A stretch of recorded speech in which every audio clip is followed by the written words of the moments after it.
Big boss Malayalam season 7 ലൈവിൽ ഇപ്പോൾ നടക്കുന്നത് വീക്കിലി ടാസ്ക്കാണ്. ന്യൂദില ചെരുപ്പ് കമ്പനി. ഈ ടാസ്കിൽ മുട്ടൻ പണി കിട്ടാൻ പോകുന്നത് നൂറയ്ക്കാണ്. നൂറ അതിൻ്റെ ടെൻഷനിലാണ്. ടാസ്കിൽ മുഴുവൻ നൂറയുടെ മുഖത്ത് ആ ടെൻഷൻ കാണാം. കിരീടം ടാസ്ക് വിൻ ചെയ്തതിലൂടെ കിട്ടിയ സൂപ്പർ പവറുകൾ ഈ ടാസ്ക് പരാജയപ്പെട്ടാൽ നഷ്ടപ്പെടും എന്നാണ് ബിഗ് ബോസ് പറഞ്ഞത്. ചെരുപ്പ് നിർമ്മിക്കാനുള്ള ഓർഡർ 3 പ്രാവശ്യമായിട്ടാണ് ബിഗ് ബോസ് തരിക. ആദ്യത്തെ ഓർഡർ തന്ന് രണ്ടാമത്തേത് തരുന്നതിന് മുമ്പ് ആദ്യത്തെ തന്നത് മുഴുവൻ പൂർത്തിയാക്കണം. അങ്ങനെ 3 ഓർഡർ തരുമ്പോൾ അതിൽ 2 പൂർത്തിയാക്കണം എന്നാണ് ബിഗ് ബോസ് പറഞ്ഞത്. അതായത് ആദ്യം ഒരു നിശ്ചിത എണ്ണം നിർമ്മിക്കാൻ പറയുന്നു.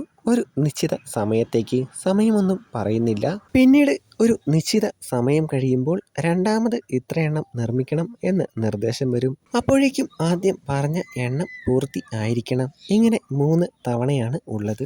ടാസ്ക് വന്നപ്പോൾ ബിഗ് ബോസ് നൂറയെ എന്താ മുതലാളിയാക്കിയതെന്ന് ഞാൻ വിചാരിച്ചു. പിന്നീട് പുറകെയാണ് മുട്ടൻ പണി വന്നത്.